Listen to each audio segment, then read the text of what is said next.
Alright, hello everybody and welcome back to the Athlete Podcast sponsored by Sports for Champions. Today I'm joined by Ryan Owen, a English gymnastics, shall we say, are you senior? Are you senior, right? I'm senior, yeah. Okay.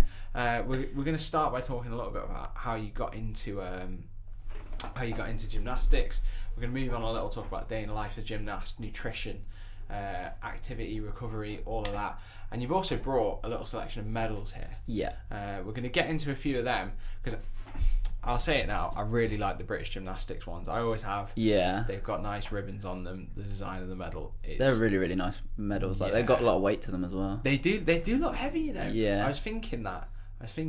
We're going to get into them. We're going to talk about some of the stories behind them, of course. But best place to start is, what age did you get into gymnastics? Why? What's the story behind it? So I was 6 years old when I got into gymnastics. I used to go with my mum to watch my sister do like a rec class of gymnastics, and she used to just look like she was having so much fun. I mean, who wouldn't? Like, you've got all these trampolines and soft play and springy floor, and she's just jumping around, rolling around, and I just thought that looks so fun. It looks amazing. I want to do that. I want to have a go at that. And I used to like climb the walls at home as well, so it was more reason as well, my parents, for me to spend that energy somewhere. So I gave it a go. I used to get dragged in because, like I said, I had a lot of anxiety, and I used to get really a bit afraid of like new social settings and stuff. So it took me quite a while. Like, we used to go and I'd only be doing like 10 minutes of the session each week because I was just so scared to go in there.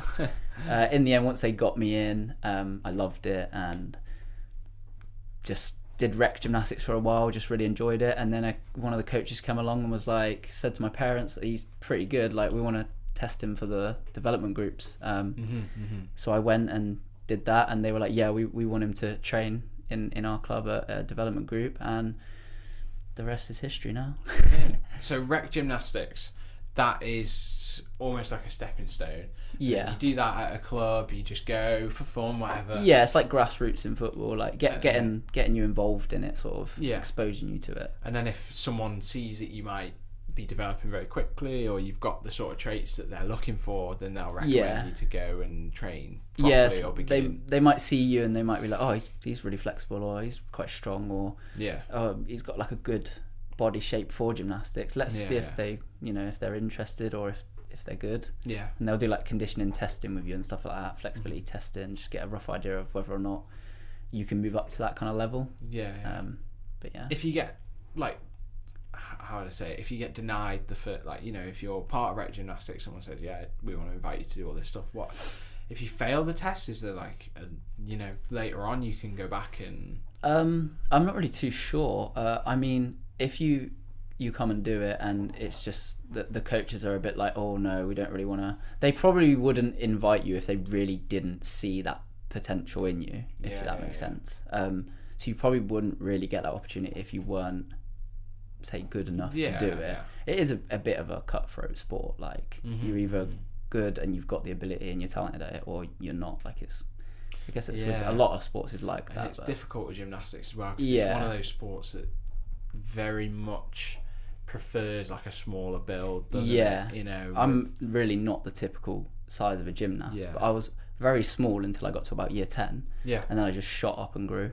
So for most part of my junior career, I was like the perfect size, and then to my senior career, everything, I started growing and stuff. So a few athletes have mentioned this. We have a tumbler called Romani Lavina. He's actually, I believe, he's 6'1". Wow. So you can imagine that like with the tumbling and some sorts of things like that, it really doesn't lend itself well. It's like swimming, where you wouldn't really want to be shorter in swimming. You want to have like the long wingspan and leg span and things like that. When your body rotates in gymnastics, it's obviously easier to rotate a smaller shape than a longer shape. Yeah. So the fact he's 6'1" and he's like a tumbler, that's so impressive. Yeah, of course. It's all about the centre of gravity as well, isn't it? Yeah. If you've got that lower centre of gravity from the kind of build that I don't want to say short. It seems a little bit mean, but it's true though. Like, if you look at most gymnasts, majority of them are short, stocky. That's just how they're built. Yeah. You do get the odd like quite tall, more ectomorph shaped gymnast. It is ectomorph, isn't it? That's like slim, isn't it? Yeah, I get you. Like that sort of build, you do get them. They're normally pretty good twisters because long, slim, like just so. But yeah, predominantly, like if you look at even any other countries, Japan, China, Russia, like the gymnasts are stocky but like quite short often. Yeah, I see what you mean.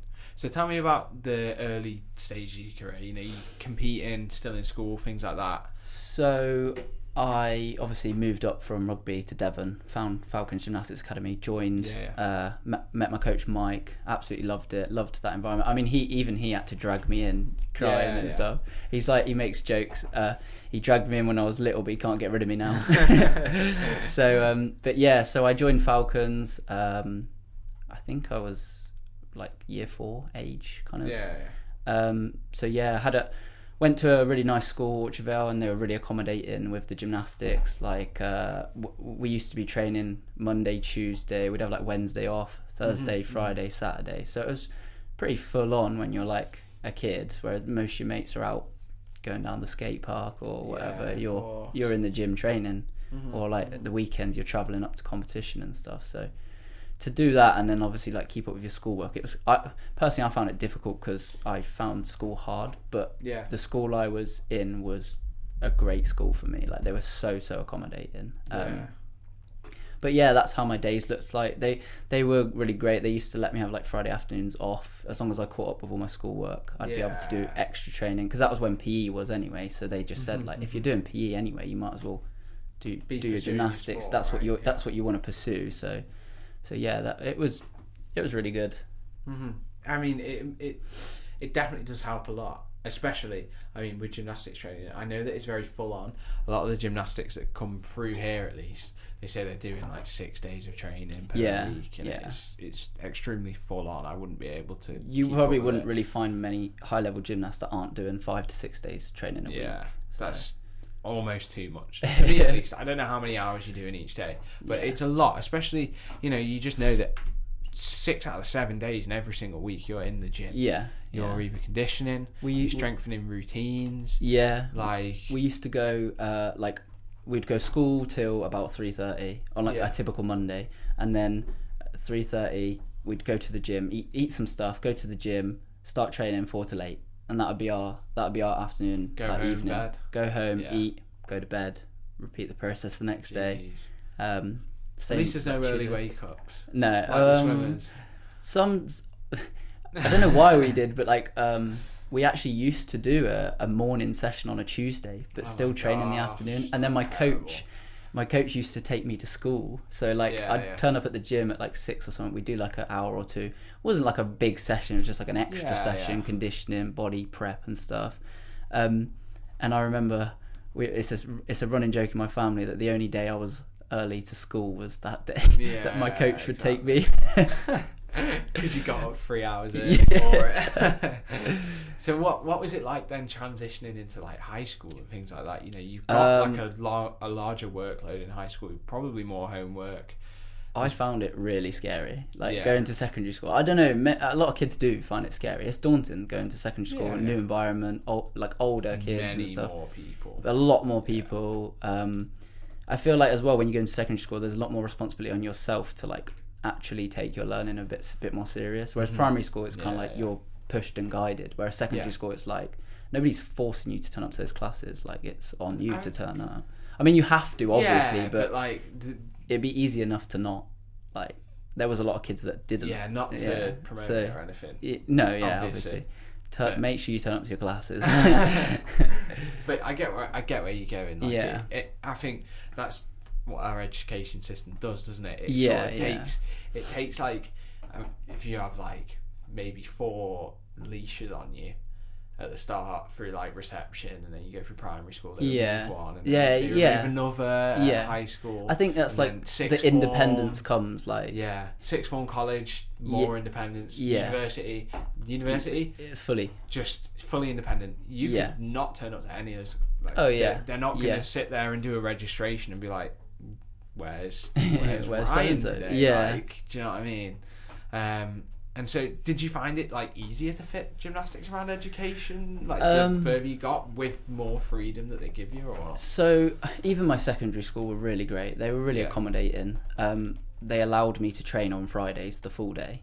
Nice. I would obviously have to catch up with schoolwork and stuff, which was tricky. But our coach was actually a school teacher before he was a gym coach, so. We would train for a few hours, and then at lunchtime he'd be like, right, eat your lunch, but you get your workout, and if you need me, I'll help you. So we would do our schoolwork in our lunch break and stuff, and then go back to training. So we were, from the Falcons side of view and my school side of view, we were pretty on it. And it was a good relationship that the school had with us and with the club as well. So. How did that sort of affect like your social experience in school, because obviously you're gone for an entire day? And I think I even now I have a bit of social anxiety, like I'm not afraid to admit that. It's tricky, like I think because you're in the gym, you go school, you socialise with your friends, you do classes, but then you go straight back into the gym, so there's no outside socialising really. You're just with the same people all day every day. So like some of the people I grew up with training with, like they're lifelong friends because I've just only known them. We've been there since day one training in that gym and stuff. So I guess most of your socialising is done actually in your gymnastics club. But outside of the club, if you have time, which I was always just so tired as well, so I never even went to like parties and stuff like that. Nothing like that. I was always just so tired from training. So it was literally like you say, wake up, repeat the process, go bed. Constantly. I mean, routine though. Very good routine. I think I almost latched on to that routine as well, because when it did change a little bit, I struggled with that. I struggled with that. How? I mean, I guess you also have like social circles at competitions you go to, like English champs, British champs. You'll see people that you only see like once a year. Literally only at those tournaments, isn't it? And I bet that's a long day. Like travelling and stuff, especially when you're like down the bottom of the country and all the competitions are happening up at the middle of the country. It's like 3-4 hour drive. Obviously I'm so blessed and grateful to have had my parents basically like be willing enough to support me and like travelling up to those comps was always quite long and just tiring, and the entire day. We'd come up like the night before, and even that, it's still just a long process. 4 hours staying out of your own bed. You're not doing much, but it's just tiring, isn't it? Like. No, absolutely. It's always tiring travelling anywhere. On a plane, on a train, in a car. Like you cooped up somewhere. And so moving like down into, you're getting older now, finishing high school exams and stuff. What was your strategy then? Because you've got on the one hand you've got I should probably revise, and then on the other hand is I really love gymnastics. Do you know what I mean? I really struggled with that because my love for gymnastics was way more intense than my love for schoolwork. As anyone's would be. I managed to get it done, and I think my parents were really supportive. They were just like, do your GCSEs and just do your best. We don't care if you fail all of them. We don't care if you pass all of them. We just want you to do your best. And that's how my parents have been with everything, even in gymnastics. We don't care if you come first or last. As long as you've done your best and you know that you've tried your best at something and you've left it all out there, whether it went really good or really bad. We don't care. We're always proud of you. So I think having my parents being like that was just so like supportive for me. Like knowing that there was no pressure on me to go and get A stars in all my GCSEs, but just to try and my also best. Be like this all-star gymnast.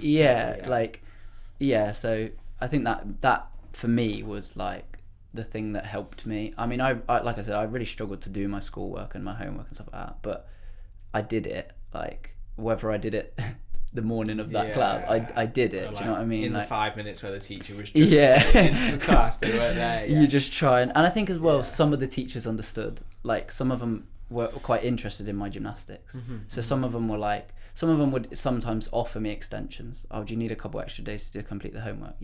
So then they would do that. Oh, that's good.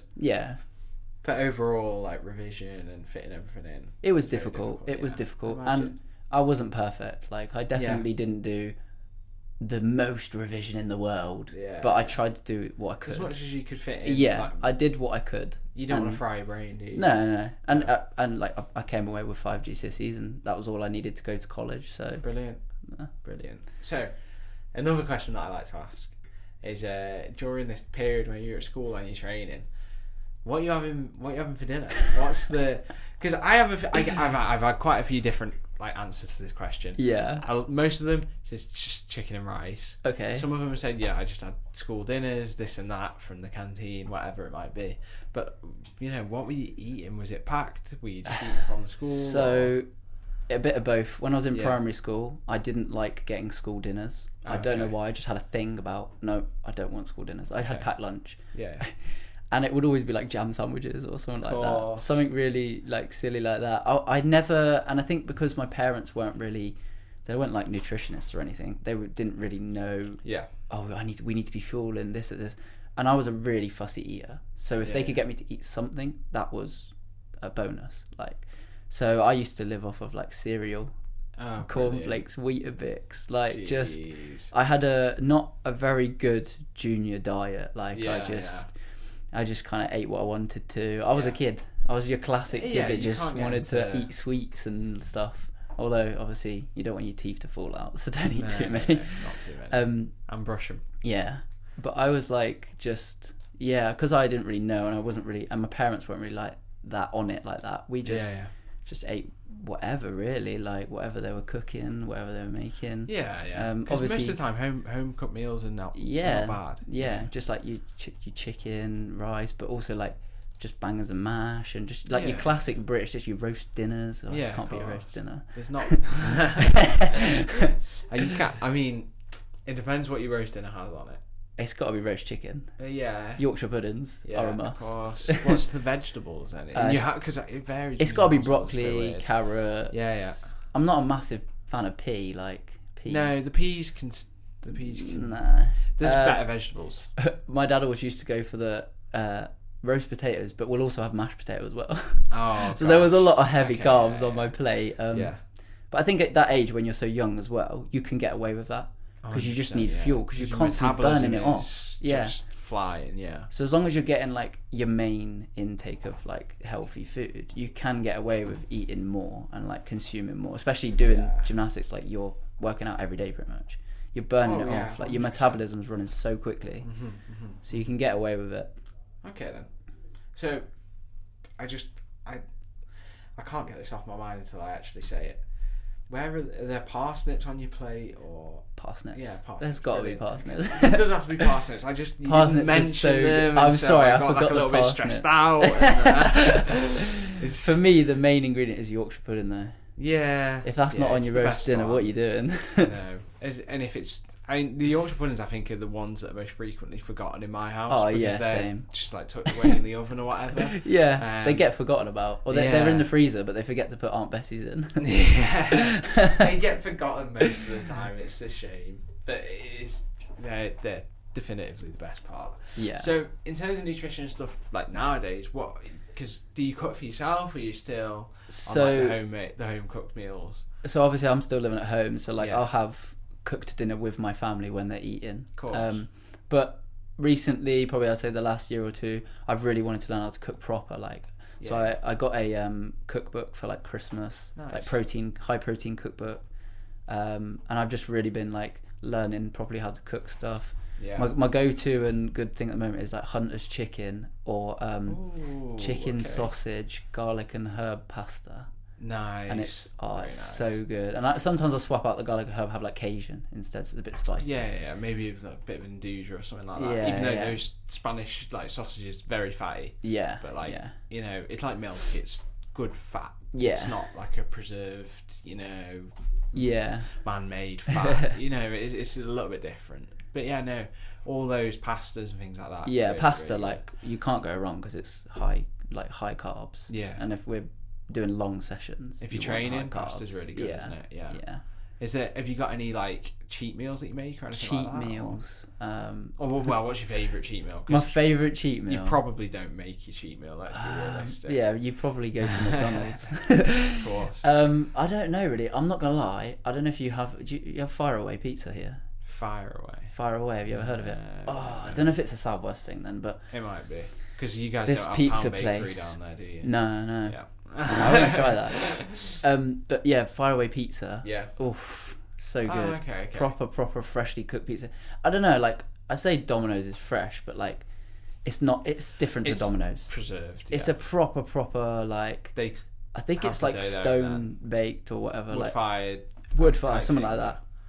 But it's just so good. There's like so good there. And that's the go-to. That's got to be a go-to cheat meal if I'm like a big Fire Away pizza. I just wish I wish it didn't cost an arm and a leg. Unfortunate. Freshness Freshness costs. Yeah. There's a lot of different things that I've heard around nutrition like over the years. I know that you mentioned earlier that you've listened to Ade Adewale's podcast. Yeah. Don't know if you remember, but I like to reference this in the podcast because he blew my mind. When I asked him, what do you eat before you compete? He said, I've got this smoothie that I make and it's got oats, watermelon, beetroot, and I think blueberries. Oh, it's a super smoothie. Blueberries, antioxidants, things like that. Oats, you got your carbohydrates in there, good for release of energy. Watermelon and the beetroot. I can't remember. There was something to do with either the watermelon or the beetroot that breaks down the wall of the cells. Yeah. And actually allows, even with the carbs in there, allows you to release energy even quicker because the walls are thin, so it allows the energy to pass through. I know a lot of gymnasts, they take like beetroot supplements. They say beetroot is like a super food. So beetroot, probably the beetroot. But stuff like that really, really interesting. It's fascinating. It's very interesting. I never ever think about that. I always go, and again, this is something I recently kind of got onto. Yeah. For training, obviously your classic banana, like it's slow releasing carbs. You've got to have a banana in your gym bag. Mm-hmm. A bottle of water, always. Mm-hmm. And then my two little things that I like to do is flapjacks and rehydration tablets. Yeah. So I'll have a bottle of water in my gym bag and a bottle of rehydration fluids. And then I'll have my flapjacks as well. And I just think, like, I don't know why, but it's something I recently tried and it just works for me. And it is about finding what works for you. What's the key there then? What are these things doing? Obviously your banana is just slow releasing energy. Yeah, of course. But even with the flapjack, like, it's made with oats, so it's again slow releasing energy, but you're also getting a little bit of sugar. It's tasty. I don't know if it is tasty. I don't know if any other gymnast has told you, but like a lot of gymnasts have jelly babies or jelly beans or something sugary in their gym bag, because the idea is, say you're stood there and you're about to do a floor routine, you just scan a couple of jelly babies and then the sugar is it's a quick hit of energy. The sugar's in your system, so you put your hand up and then you've got that quick burst of energy for. But I'm not into that. Like I used to when I was younger, because that's what everyone did. But now I'm more just like, I prefer my flapjacks. It's got both. It's got the carbs and it's also got that little bit of sugar from the syrup. Interesting. So that's what I like. Keep you going for a little bit longer than so you get the sugar hit, but then you don't just have that like crash like straight away. Yeah. You have that little bit of like, I've actually eaten a banana and I've got oats in my system. So the carbs are still kind of carrying you through those moments where you do have the little bit of crash from sugar. So you like not big on coffee or anything like that either? I don't really drink it. Like sometimes in the morning I'll have like a mocha, but I can't just drink coffee. I don't know if it's the taste or I can't drink it. No, I don't blame you. I'm not a coffee. Not a massive coffee connoisseur. No. There's some things that I've had that are like I might drink an energy drink from now and again, just like to get me through. Like I drank an energy drink before my flight to America. I kind of just needed it. I know, like stay awake kind of thing. I'm gonna get there at like 5 p.m. and I'm gonna think it's 10 p.m. because of my body clock. So I'm gonna need just like a little something just to get me through, isn't it? Anyway, so let's commute ourselves onto the medals and the competitions that you competed at. Is there anyone that you want to talk about? Should we go chronologically? Yeah, sure. Yeah. Let's start with the oldest. This one is from 2017. It was. Just want to hold it up for the camera. Oh, sorry. It's alright, don't worry. So this one's from 2017. It's a British silver medal. I won this with my teammates, so my Falcons Gymnastics Academy teammates. at the British Teams Championships in 2017. Nice. And it's the first ever time that our club has made it onto the podium at an event like this. Wow. Like in a team event. Yeah. So this is like a little bit of history. It's like one of my personal favourite achievements because I did that with my brothers, or that's what I'd call them, my brothers, and obviously my coach Mike as well. So and it's a really special one. It's a really special one. Yeah. Brilliant. Okay, so the next one is, I think it's, if we're going chronologically, it's actually this one. That one says 2019 on it. Yeah. So this one is also 2019. Yeah. So this was my first ever senior medal at a national event. Yeah. It was on the vault, so it's a silver medal for vault, and that was at the 2019 English Championships. And then you'll notice a pattern with my medals. A lot of them have been achieved on vault. So at this time, this was like my best operator. So again, this is a 2019 British Championships bronze medal. Got that one on obviously the vault as well. That one's really special to me because I just didn't think I'd ever do something like that. Like I didn't go into that event thinking, oh, I'm gonna win a British medal. That was not on my mind at all. No one does, do they? No. My goal was to qualify for the Masters final. So like the top 8 scores stay on the Sunday, and then they compete and do the Masters final. So to get that on the first day, this was the qualification day. I just didn't expect it at all, and honestly, I could have probably cried, to be honest. It's a really special one to me. They're a gorgeous medal. They are really nice medals. Do you want to ask? You can pick them up and take them if you want. The silver is smaller than the bronze. So is that this, I'm guessing, it's because of the time apart. So this was 2017. Yeah. This was 2019. But okay.